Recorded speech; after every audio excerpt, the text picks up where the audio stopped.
Estudo de Mateus 15, a partir do versículo 21. É quando o Senhor se retira ali para Tiro e Sidom, depois que o Senhor teve esse confronto aqui com os fariseus, né? Os fariseus indagavam por que os discípulos não lavavam a mão antes de comer. Vimos isso na reunião anterior. Então a gente vai avançar agora para o versículo 21, Mateus capítulo 15, que fala assim: Partindo Jesus dali, retirou-se para os lados de Tiro e Sidom.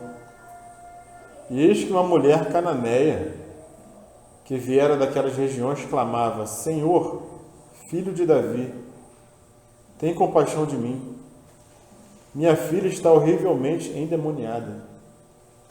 Ele, porém, não lhe respondeu palavra. E os seus discípulos, aproximando-se, rogaram-lhe: Despede-a, pois vem clamando atrás de nós.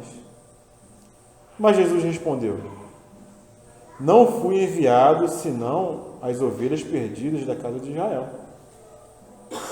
Ela, porém, veio e o adorou, dizendo: Senhor, socorre-me.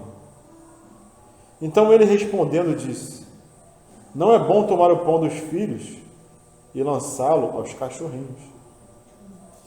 Ela, contudo, replicou: Sim, Senhor, porém os cachorrinhos comem das migalhas que caem da mesa dos seus donos. Então lhe disse Jesus: Ó mulher, grande é a tua fé, faça-se contigo como queres. E desde aquele momento a sua filha ficou sã. Uma passagem um pouco intrigante, né? Muita gente não consegue entender muito essa passagem. Acho que até a Kátia comentou no grupo, né? A Kátia Cristina. Que é uma passagem meio complicada de entender, né? E verdadeiramente, é uma passagem um pouco difícil. Porque parece que o Senhor está rejeitando tratar do problema dessa mulher, né? Então eu queria dividir hoje a ministração em duas partes. Uma primeira parte, nós vamos procurar compreender o porquê que Jesus teve essa atitude, né? Por quê? Que o Senhor não atendeu logo de primeira, deixou a mulher clamando, falou o que falou para ela, para só no final atender. Por que que o Senhor fez isso, né? E na segunda parte, nós vamos buscar desfrutar da atitude dessa mulher, né? Ganhar com a atitude dela, com o exemplo dela, né? Ganhar algo para nossas vidas, de como nós devemos nos portar, né? Então eu queria fazer essa divisão, né? O do porquê o Senhor tratou ela assim, e os discípulos também, e o exemplo que ela nos deixa, né? De perseverança na fé. Então, nós vimos que depois que o Senhor foi confrontado aqui pelos fariseus, pelos anciãos, na passagem aqui anterior, aqui no versículo 21 fala que Jesus se retirou para os lados de Tiro e Sidom. Essa região era predominantemente uma região gentia. Era a região ali da Fenícia, perto do litoral ali do Mar Mediterrâneo. E aquela região, historicamente, era habitada por povos que não eram judeus. Porque desde o tempo antigo, naquela área ali habitavam os filisteus, que sempre guerreavam contra o povo judeu. Davi muitas vezes guerreou contra os filisteus. Porque era para o povo judeu expulsar todo aquele povo daquela terra, que foi a ordem do Senhor, mas o povo judeu não obedeceu a ordem do Senhor. Sempre ficou povos ali que não deixaram a terra porque os judeus não foram fiéis na ordem que o Senhor deu de expulsar os povos dali, né? No caso, guerrear contra eles e eliminar os povos daquela terra. Então aqueles povos ficaram lá. E até o dia do Senhor eles continuavam lá. Então essa região que o Senhor vai em direção, ela é predominantemente uma terra onde habitavam gentios. O que são povos gentios? É o povo que não faz parte do povo judeu. Todo mundo que não é judeu é considerado gentio. E os judeus eles tratavam os gentios com inferioridade, com desprezo, né? Eles desprezavam os gentios. Para ele era... E eles, inclusive, chamavam os gentios de cães. Era o jeito de tratar os gentios, né? Como cães, como alguém impuro, alguém que não conhece Deus, alguém que não tem os mandamentos, alguém que não tem a lei, alguém que está totalmente apartado dos mandamentos de Deus. Essa era a divisão que era feita. E existia um muro de divisão. E era uma muralha de divisão entre judeus e gentios. Não se misturavam de jeito nenhum. Judeu com gentio não sentava nem para comer junto. Tamanha era a separação que havia, né? Porque o povo judeu se julgava um povo superior. Tinha os mandamentos, tinha a lei, tinha o sacrifício, tinha o conhecimento, tinha as profecias. E o judeu estava totalmente apartado, a idolatria, o paganismo, vários deuses, né? Então esse era o cenário. Irmãos, nós vemos que, pode até parecer estranho, mas o Senhor também tratava os gentios mais ou menos dessa maneira. Porque o que o Senhor responde para essa mulher? Eu não fui enviado senão, primeiro, para as ovelhas perdidas da casa de Israel. O Senhor também fazia uma separação dos gentios, né? E nós vimos nos estudos anteriores que quando o Senhor mandava os discípulos pregarem, qual era a ordem do Senhor? Lá no capítulo 10 nós vimos, né? Fala aí, né? E só a cidade dos judeus. Não era essa que a ordem que o Senhor mandava para os discípulos? Ó, não vai no caminho dos gentios.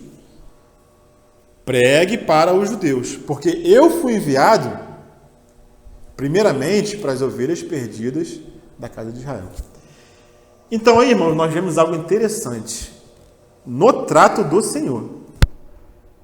O Senhor Jesus foi enviado pelo Pai, e ele conhece o Pai. Ele sabe como o Pai trabalha, e nós também deveríamos saber como o Pai trabalha. O nosso Deus, irmãos, no relógio de Deus, tudo tem seu tempo determinado. O Senhor não faz nada fora de ordem. E o Senhor veio obedecer estritamente o mandamento do Pai. Claro que o Senhor sabia que a salvação iria chegar até os gentios.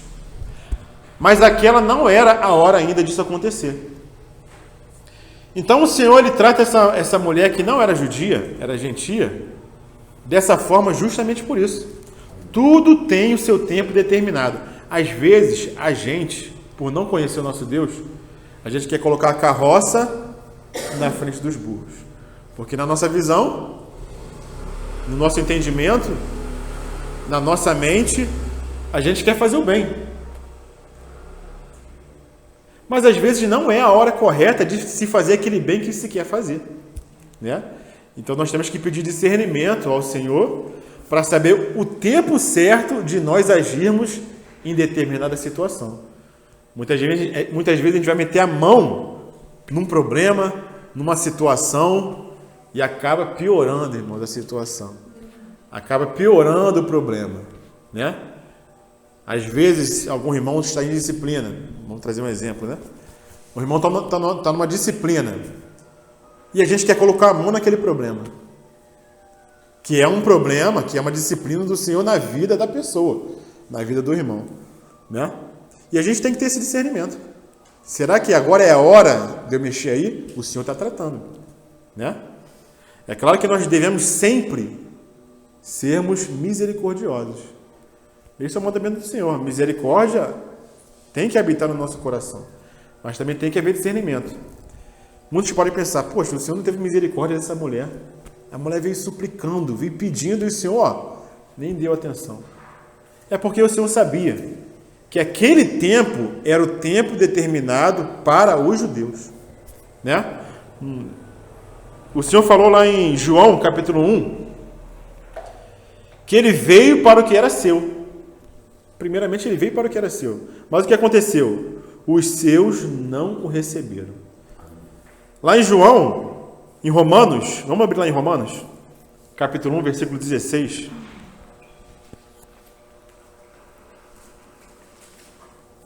Romanos 1,16.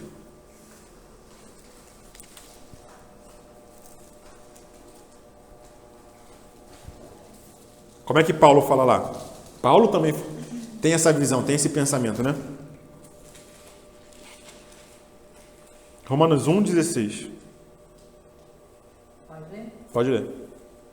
Porque não me envergonho do Evangelho de Cristo, pois é o poder de Deus para a salvação de todo aquele que crê, primeiro do judeu e também do grego.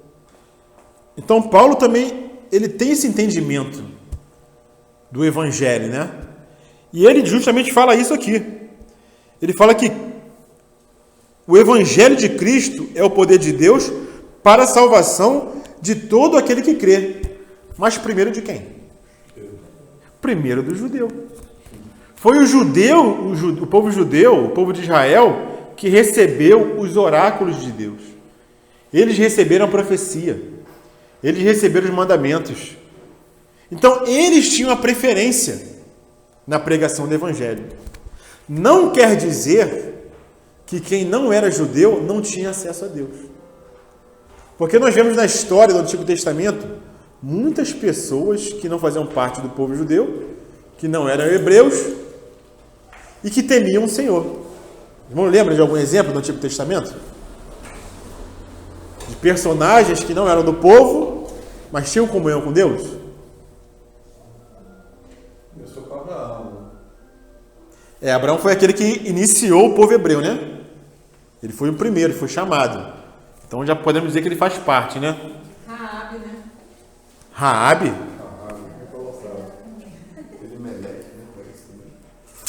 Elimeleque? Não lembro.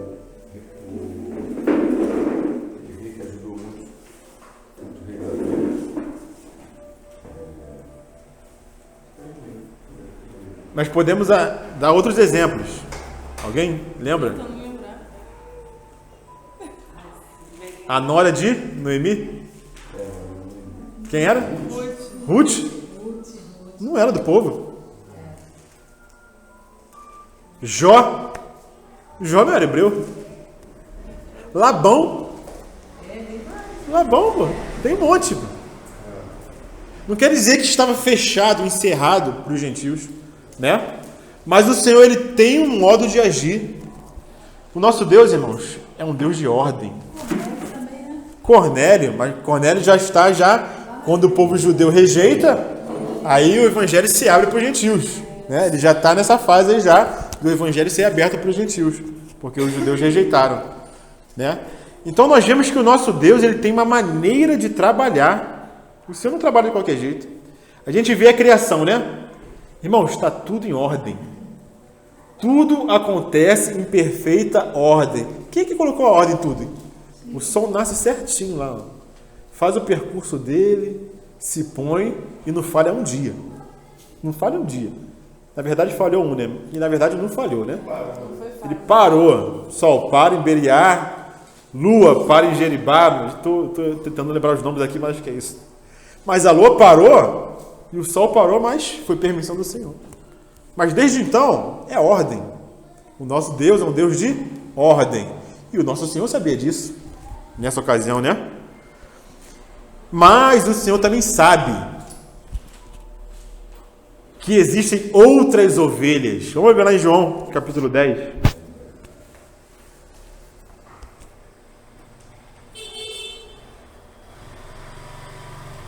João 10, 16.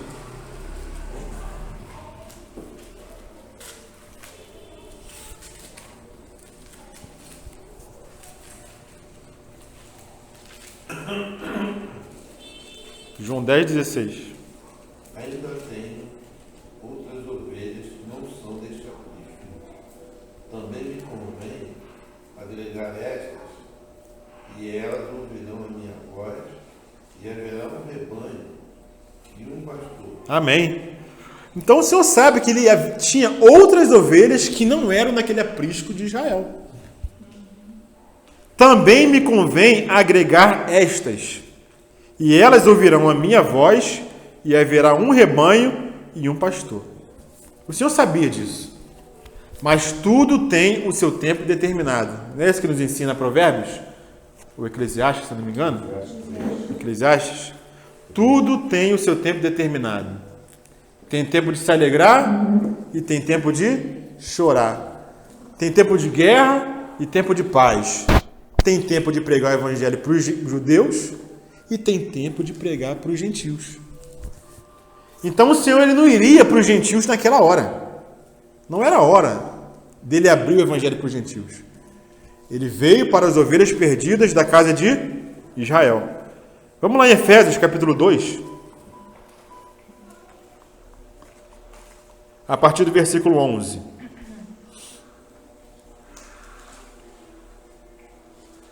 Efésios 2:11. Vou ler aqui para os irmãos.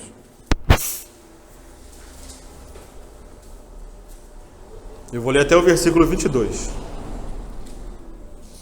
Portanto, lembrai-vos de que vós, noutro tempo, éreis gentis na carne, e chamados incircuncisão pelos que na carne se chamam circuncisão, feita pela mão dos homens. Que naquele tempo estáveis sem Cristo, separados da comunidade de Israel e estranho às alianças da promessa, não tendo esperança e sem Deus no mundo. Quem eram esses, irmãos? Eram os gentios, éramos nós. Separados da comunidade de Israel, estranho às alianças da promessa, não tendo esperança e sem Deus no mundo. Mas agora, em Cristo Jesus, vós, que antes estáveis longe, já pelo sangue de Cristo chegastes perto.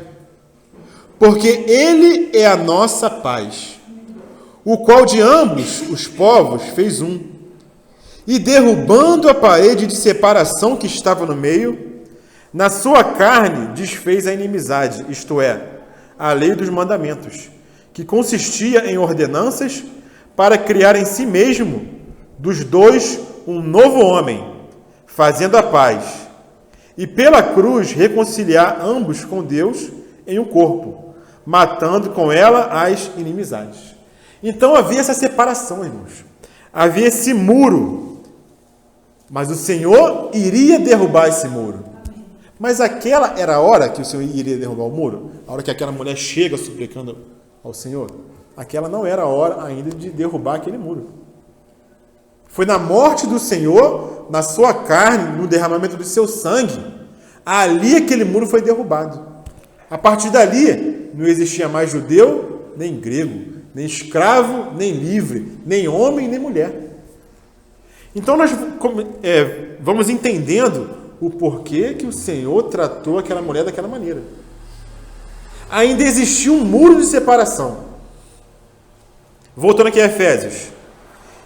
E vindo, ele evangelizou a paz a vós outros que estáveis longe e aos que estavam perto, porque por ele ambos temos acesso ao Pai em o mesmo Espírito.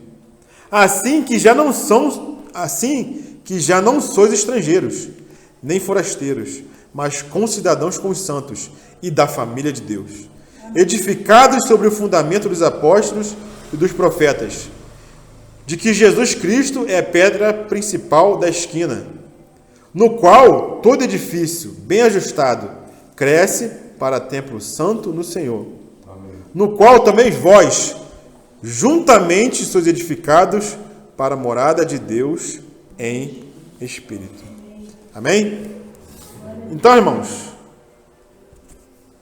aquele tempo não era o tempo de derrubar. Mas o que aconteceu? O que aconteceu, irmãos? Veio aquela mulher, agora já entendemos um pouco, né, do porquê o Senhor tratou ela daquela maneira. Os gentios eram tratados como alguém impuro e eram tratados pelos judeus como cães. E o Senhor chama aquela mulher de cachorrinho, né? Ele usa esse termo, comparando. Mas, irmãos, aquela mulher perseverou. ela foi derrubando as barreiras através de uma coisa só, que foi a fé. E quando aquelas barreiras se levantavam diante dela, irmãos, ela ia derrubando uma por uma. Lá em Gálatas, capítulo 3, versículo 26.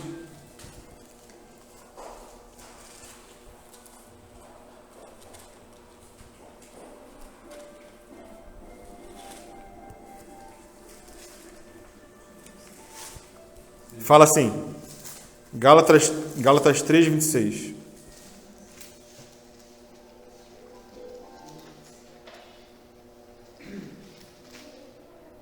De fato, vocês todos são filhos de Deus pela fé em Jesus Cristo. Pois todos vocês que foram batizados em Cristo se revestiram de Cristo. Não há mais diferença entre judeu e grego, nem escravo e homem livre, entre homem e mulher, pois todos vocês são um em Cristo.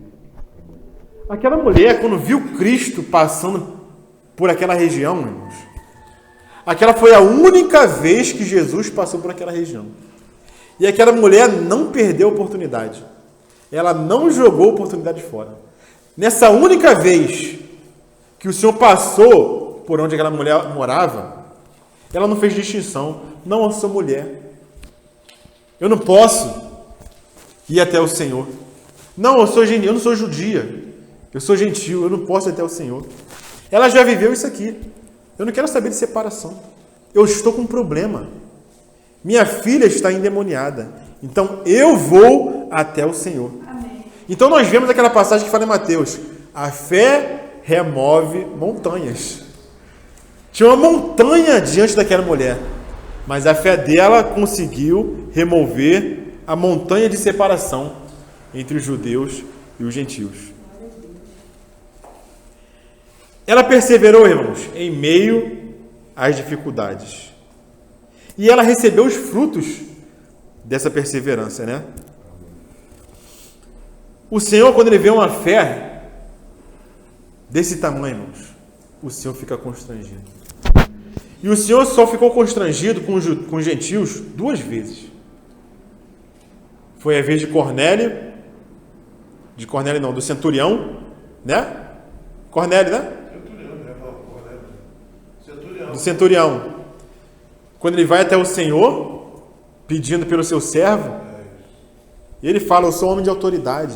Não precisa o Senhor ir lá, manda uma palavra. O Senhor se admirou dessa fé e falou, não achei tamanha fé nem em Israel.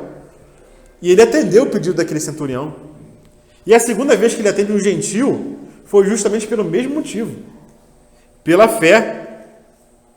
Então aprendemos que a perseverança, ela alcança os seus objetivos. Mesmo enfrentando obstáculos, a perseverança não desiste de esperar em Jesus um milagre. Jesus não apenas libertou à distância a sua filha, mas enalteceu a sua fé. Uma outra coisa que nós vemos aqui dessa mulher, irmãos, é uma coisa que pouco acontece hoje em dia. Um pouquinho de água aí. Hoje em dia nós não vemos muito isso acontecer.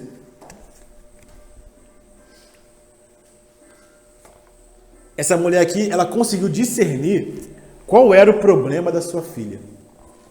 Qual era o problema da filha dessa mulher? Minha filha está endemoniada. Hoje em dia é difícil a gente ver isso, irmãos. Essa mulher discerniu qual foi o problema da filha. O que hoje em dia nós vemos acontecer muito? Não estou dizendo que não há. Mas geralmente, e no povo de Deus acontece muito isso, as pessoas não discernem um problema espiritual quando o problema espiritual está acontecendo. Muitas das vezes, os crentes confundem um problema espiritual quando acontece. E muitas vezes levam os filhos ou parentes para ser tratado em psicólogo, achando que é um problema psicológico, achando que é um problema mental, muitas vezes. Mas muitas vezes não é, irmãos. O problema é espiritual. O problema é demoníaco. E nós temos que saber discernir entre uma coisa e outra. Essa mulher aqui não foi para um psicólogo tratar a filha dela. Ela foi para o único que podia tratar a filha dela. Ou seja, ela discerniu o problema da filha. O problema da filha não era conjuntural. Ah, eu vou me mudar daqui onde eu moro porque aqui está com muito problema. Se eu for para um lugar melhor, meus problemas vão sumir.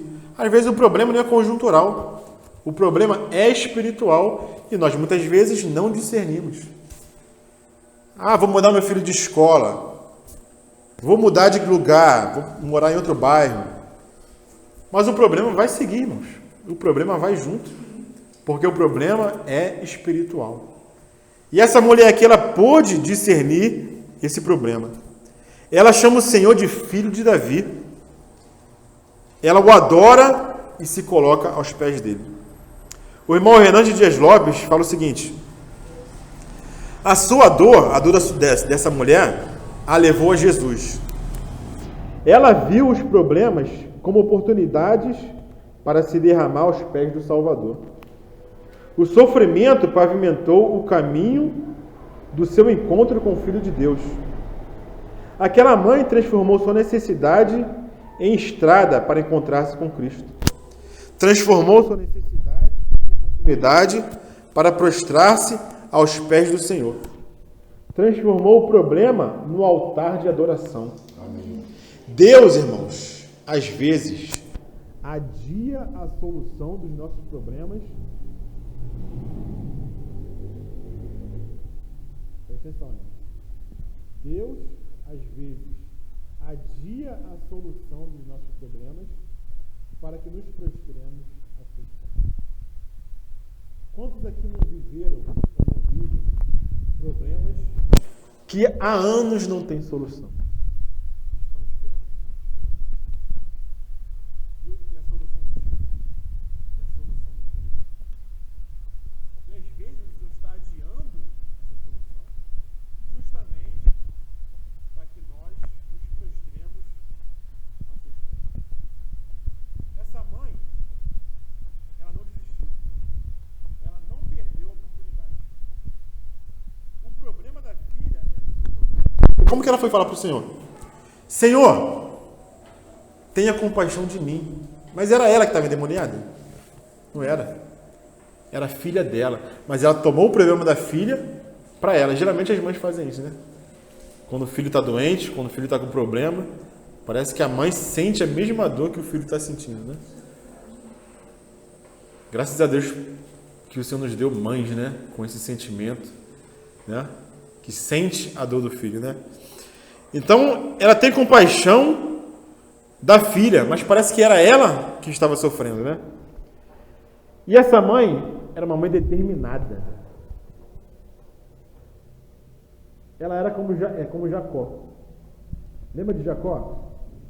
Da história de Jacó? Jacó agarrou naquele anjo e não largou ele até que ele fosse abençoado. E ele brigou com o anjo a noite toda e não largou o anjo. E nós sabemos quem era aquele anjo, né? Aquele anjo era o próprio Senhor. Então essa mulher fez da mesma maneira que Jacó fez. Ela agarrou no Senhor, foi atrás do Senhor, perseverou e não largou o Senhor até alcançar a bênção. Muitas vezes a gente desiste no meio do caminho, irmãos. A bênção está ali, ó, às portas, mas a gente vai e não persevera. A gente desiste. Não veio até agora, então você não está me escutando? Até toma uma atitude, né? E acaba atrapalhando, né? Você recebe Sim. aquela bênção, faz certas coisas que não é para fazer. Então, você poderia esperar mais um pouquinho, né? E aí acaba não recebendo. E a gente vai ver que essa mulher, ela enfrentou 3 obstáculos antes de receber o seu milagre. Ela enfrentou 3 montanhas até receber o milagre para sua filha. O primeiro obstáculo que ela enfrentou, o obstáculo do desprezo dos discípulos de Jesus. O que os discípulos falaram? Senhor, despede essa mulher. Os discípulos não falaram, Senhor, atende ela. Escuta o que ela está falando. Não, fizeram o contrário. Senhor, essa mulher está aqui perturbando, está gritando aqui. Ó. Despede logo ela. Pô, está aqui enchendo o saco. Os discípulos não pedem a Jesus para atender essa mãe, mas para despedi-la. Não se importam com a sua dor, mas querem se ver livre dela. Eles não intercedem em favor dela, mas contra ela. Eles a desprezam, em vez de ajudá-la. Tentam afastá-la de Jesus, em vez de ajudá-la a se lançar aos pés do Salvador. Então esse foi o primeiro obstáculo, os discípulos. Antes de chegar ao Senhor, já tinha uma barreira. Segundo obstáculo que ela enfrentou, a barreira do silêncio de Jesus. Tremenda, né, irmãos? O silêncio de Jesus é pedagógico. Há momentos em que os céus ficam em total silêncio diante do nosso clamor. Quem é que não enfrentou isso já? Parece que o céu está fechado, está encerrado. A gente ora, a gente busca, a gente pede, a gente escuta o quê? Silêncio. E aquele silêncio incomoda muitas vezes, irmão. É mais fácil crer quando estamos cercados de milagres. O difícil é continuar crendo e orando pelos filhos quando os céus estão em silêncio, quando as coisas parecem estar indo de mal a pior.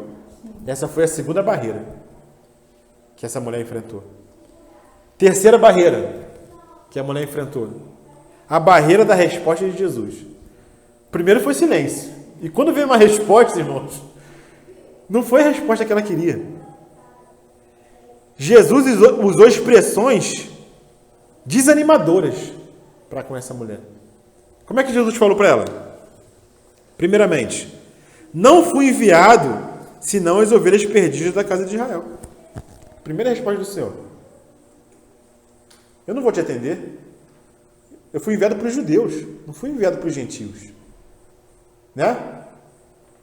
Ela desistiu. Ela voltou lá para a terra dela, enfrentou os discípulos, enfrentou o silêncio do Senhor, e a primeira resposta do Senhor foi negativa. A mulher, porém, em vez de sair desiludida e revoltada, veio e o adorou dizendo, Senhor, socorre-me. Esse que fala o texto. Versículo 25. Depois dessa resposta do Senhor, o que ela falou?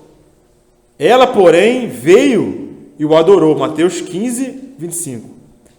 Ela veio e o adorou, dizendo, Senhor, socorre-me. Em vez de desistir da sua causa, ela adora e ora.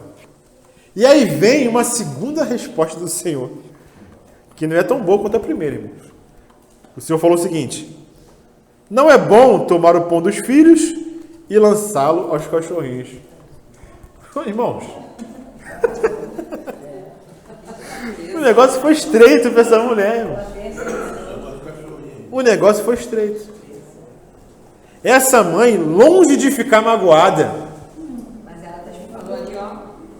essa mulher, longe de ficar magoada com a comparação, o Senhor comparou ela com um cachorrinho. Ela ficou magoada? Ela murmurou? Ela reclamou? Ela ficou birrada? Ela praguejou?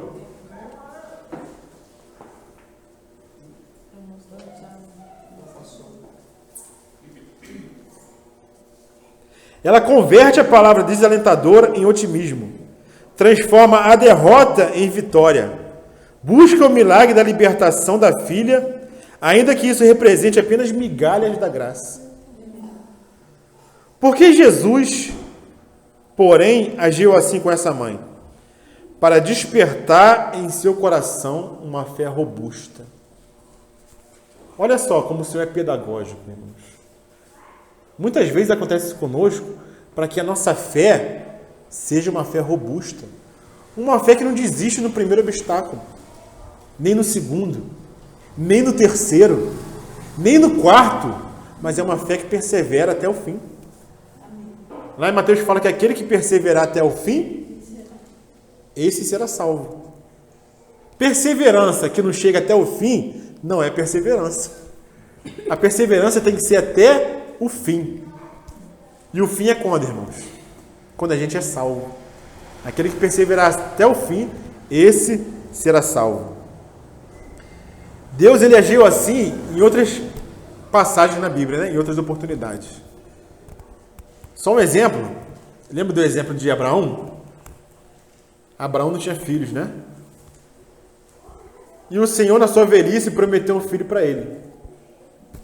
Da promessa que o Senhor fez para ele, até ele ter um filho, sabe quantos anos passaram? Multiplica isso aí por 25.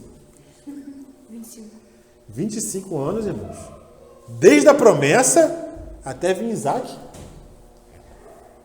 Poxa, muitos desistiriam, né? Já tinha até esquecido.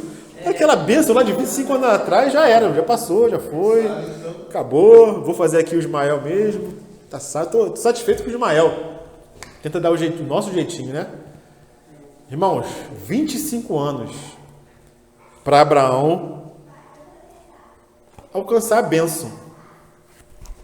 Agora, o que aconteceu depois que Abraão alcançou a bênção, irmãos? Vamos lá, alguém lembra? Pediu o filho em sacrifício? Caramba, irmão. Me dá seu filho em sacrifício. O Senhor é pedagógico, irmão. Ele quer uma fé robusta na gente. E o filho está bem crescidinho já. Carregava leite. Sim? Tem uns 12 anos, né? É, mais ou menos por aí. Eu estava imaginando essa semana. 15 anos, por aí. 15, 17, mais ou menos. O Senhor ele vai nos provar, irmãos, porque Ele quer o nosso crescimento, o nosso amadurecimento. Quando a gente murmura, quando a gente reclama, a gente ainda é menino no Senhor. A gente é criança no Senhor e precisa ser tratado. E o Senhor vai tratar com todos os filhos, né? E qual a maneira que o Senhor trata? A gente vê Abraão, a gente vê essa mulher. A dificuldade vai chegar, a montanha vai chegar, o obstáculo vai chegar, e nós vamos ter que aprender, irmãos, a caminhar nessa dificuldade, não reclamando, não murmurando e esperando no Senhor. José também, né? E aí, os exemplos surgem. José. Qual foi o sonho que José teve? Ah, sonhei lá que o sol e as estrelas, a lua se curvavam diante de mim, e os moles de trigo também. Cada um de vocês ia se curvar, né? A interpretação foi essa. Ismael também. Não, esse foi José. Não, mas não. E o que aconteceu? Depois que ele teve o sonho, foi para o fundo do poço. Foi vendido como escravo. Não bastou isso, ser vendido como escravo. O sonho demorou para acontecer, né? O que aconteceu depois de ser vendido como escravo? Foi em cana. Foi preso porque não quis adulterar a mulher de Faraó. Foi lá pro fundo. Aí depois começa, né? Depois que está lá no fundo, começa o Senhor a trabalhar na vida, né? Porque a gente não vê José reclamando de nada. Né? A gente não vê ele murmurando, não vê. Mas o Senhor vai tratar com todos os seus filhos, né? E os exemplos estão aí na palavra. Fala, filho. Mas Ismael demorou pra caraca pra ele, mas quando ele foi expulso lá da terra, né? Ele não foi expulso com a mãe dele. Ah, mas aí já é outra história. Já saiu do povo de Israel. Ismael era o filho na carne de Abraão.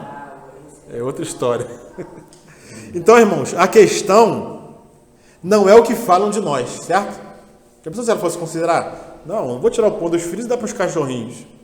A questão não é o que falam de nós, mas aquilo que fazemos com aquilo que falam de nós. O que essa mulher fez? Isso que eu ia falar agora. Se fosse uma pessoa de hoje em dia começar a chorar. O que a mulher fez? Ela chorando, ia desistir. Ela fez o quê? É verdade. Ela adorou. Ela adorou. Sabe, né? E você vê que ela não se importava com a carne dela. Ela não tinha o problema do ego. Porque ela não se importou com a comparação. Ela não se sentiu diminuída. Ela sabia quem era aquele que estava caminhando. Não queria mudar, não se alterou, ficou com a emoção alterada, não ficou deprimida. Aquela realidade. Ela era humilde mesmo. Acostumado, ela chamava de cães. Ela sabia que havia essa separação. Ainda que venha as migalhas da terra. Mas tem problema. Tem problema não. Tem uma coisa aqui. Ela sabia quem estava caminhando. Ela chamou de filho de Davi. Ela sabia quem era, irmãos. Ela sabia que era o Messias prometido. Ela era vizinha do povo judeu. Com certeza ela sabia as profecias, conhecia, ouviu falar, né? Via o Salvador, tudo que ele fez. As histórias estavam espalhadas por ali. Então ela chama de filho de Davi. Ela sabia quem era. Ela não ia perder essa oportunidade. Não ia. Então, irmãos, o irmão Hernandes Dias Lopes fala o seguinte também. A fé é morta para a dúvida. Surda para o desencorajamento. Cega para as impossibilidades. E nada vê a não ser o seu sucesso em Deus. A fé honra a Deus. E Deus honra a fé. A fé reverteu a situação. O pedido foi atendido. A bênção chegou. A fé venceu. A fé em Jesus ri das impossibilidades. Aleluia. Fé é crer no que não vemos. E a recompensa dessa fé é ver o que cremos. Essa mulher perseverou, se humilhou, ela adorou e ela orou. Ela prevaleceu pela fé. E o Senhor foi lá e falou para ela o quê? Faça-se como queres. Naquele mesmo momento, à distância, a filha dela ficou sã. Né? Então, a fé constrange o Senhor. Sem fé, é impossível agradar a Deus. Porque é necessário que aquele que se aproxima de Deus creia que Ele existe e que é galardoador dos que o buscam. Para finalizar, vamos lá a Salmos 51, 17. Salmo 51, 17.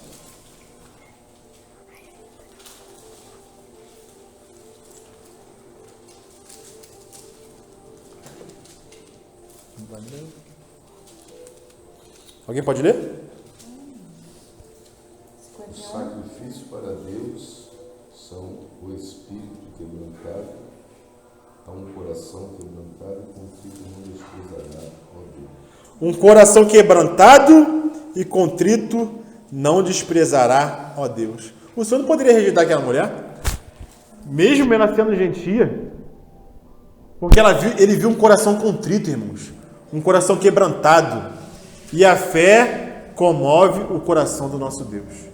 Sem fé, é impossível agradar a Deus.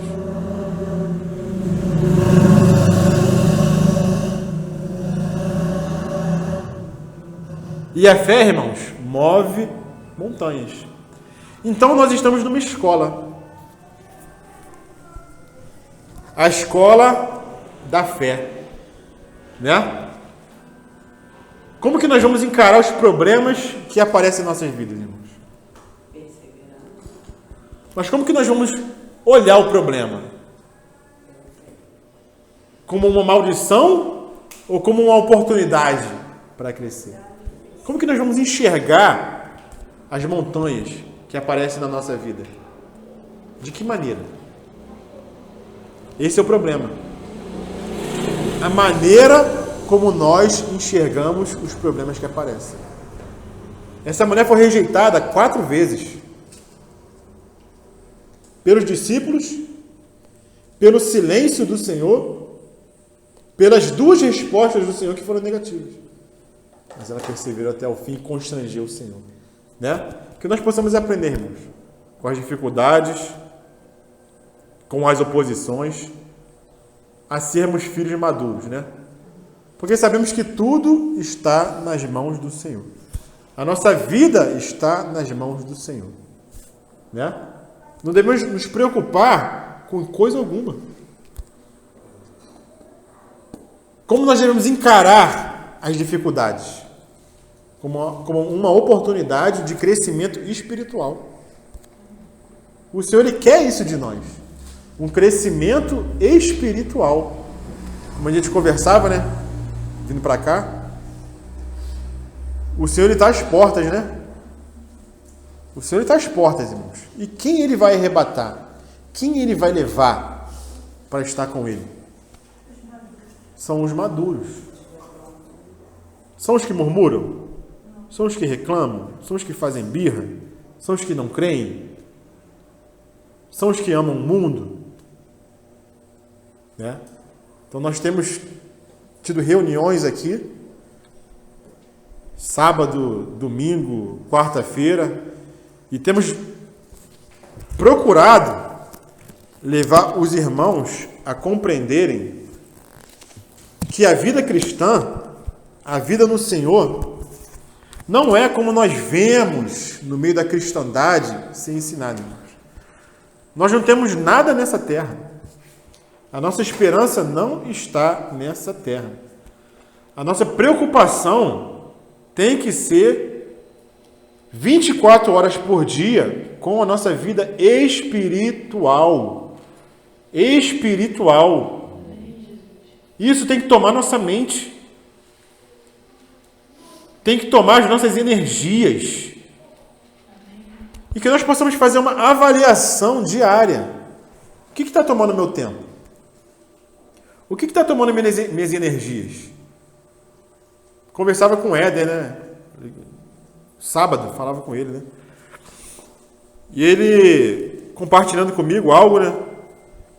Ele falou que tem aprendido a trabalhar menos para poder estar com a família, cuidar dos seus. As pessoas que são autônomas têm essa possibilidade, né? Porque às vezes o trabalho é uma coisa digna. Nós temos que ter a responsabilidade. Mas às vezes o trabalho vai nos tomando, irmãos. Vai tomando tempo, vai tomando a mente, a preocupação. E isso vai ficando em primeiro lugar. E as coisas espirituais vão sendo relegadas a segundo, terceiro plano. Então que nós estejamos atentos. Hoje eu estava lendo um livro com a Aline, né? Sobre a economia no reino. Ele fala dos corações. Ele dá exemplo de 4 tipos de corações, né? Doadores, né? Ele está falando de economia do reino no sentido financeiro mesmo, né? Como nós devemos lidar com o dinheiro. E lá ele dá 4 perfis. 4 perfis, né? O doador e o moderado. Os outros 2 eu vou ler ainda, não estou lembrado aqui de cabeça. E ele deu um exemplo muito interessante. Que o moderado, ele não quer nem ter muito em abundância, mas também não quer ter escassez.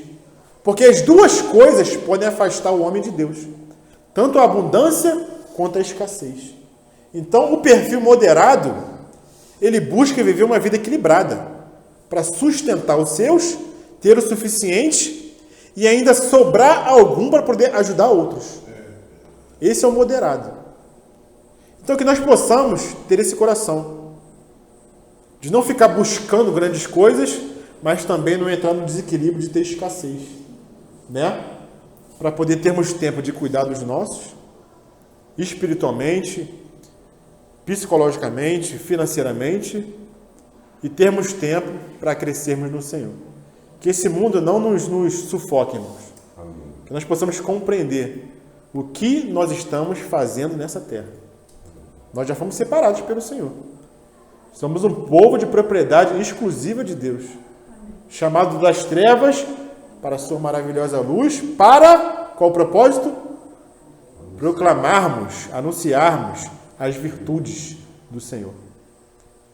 Isso tem que tomar nossa mente, irmãos. Se tem outra coisa tomando isso, possamos reavaliar, né? Que nossa fé possa crescer, que nós possamos amadurecer, que nós possamos avançar, sermos suporte um para os outros, sempre exortando o irmão,